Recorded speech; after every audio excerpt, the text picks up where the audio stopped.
Do you think that FOMO could ever be like a positive characteristic trait? If you're not familiar with FOMO, it's the fear of missing out. And generally, whenever I think of it in a negative connotation. Normally in a social setting, oh, I'm afraid I'm going to miss out. My friends are hanging out without me. Or, maybe it's comparison sake and it's like a fear of, wow, look at this life this person's living and I'm fearful that I'm missing out on something. But I've been chewing on this concept lately of FOMO and realized that I have FOMO to the nth degree. Maybe the worst FOMO I've ever met of anyone that I've ever known. And I would like to think that it's a positive characteristic actually for me. And this FOMO that I have is around fatherhood. The reason that I even became an insurance agent was for the flexibility of my time to be able to be involved in all things kids related. And it's like I have this FOMO that I don't want to miss out on anything in my kid's life.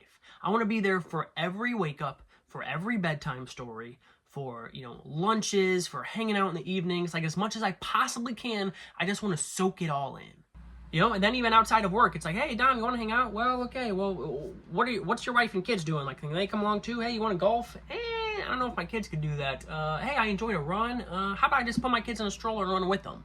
Like, I try to incorporate them in my hobbies and things that I enjoy to do because I'm trying to soak in every single moment imaginable.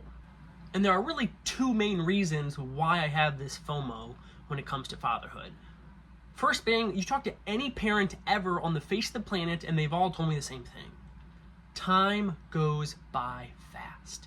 Enjoy it. The second reason I have FOMO is, it's kind of a catchphrase, but the reality of it is knowing that tomorrow is not promised. And based on the experiences that I've had in my life, I know that tomorrow is not promised. Little catchphrase, people say it all the time, but do you genuinely know that in your heart? And do your actions promote that? Unfortunately, this hit a little too close to home to the Kirk family a couple weeks ago. But I just cannot get past, and my heart just breaks thinking this from the perspective of Erica Kirk and those two children.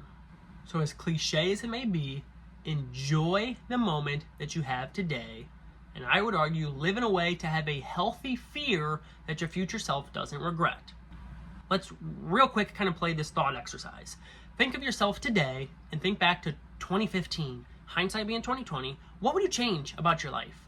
What, characteristics, what priorities, relationships, what relationships maybe would you mend? Whatever it may be, what would you prioritize or change about your life 10 years ago? And what do you maybe regret about your life 10 years ago? Now flip that question and think of 2035 version of you. What do you not want to regret in 10 years? What do you think the 2035 version of you may regret? Maybe those regrets are in regards to your health, your spiritual health, your physical health, your mental health and well-being. Maybe it's in regards to relationships that you have in your life. Maybe it could be your job. Are you giving it all to your job? Are you going to have regrets about your occupation and what you're doing and not taking that risk?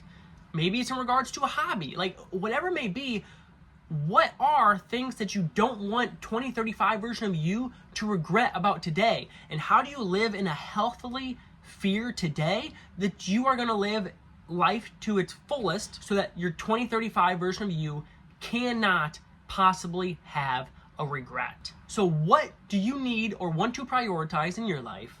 And what are those actionable steps to get there? What are the things that you can practically control and change today so that 2035 version of you is proud of 2025 version of you? A little more serious than my normal, humorous, kind of quirky insurance content, but just it's where my heart's been at the last few weeks. Just been chewing, praying, and contemplating. So thank you for watching, and God bless you.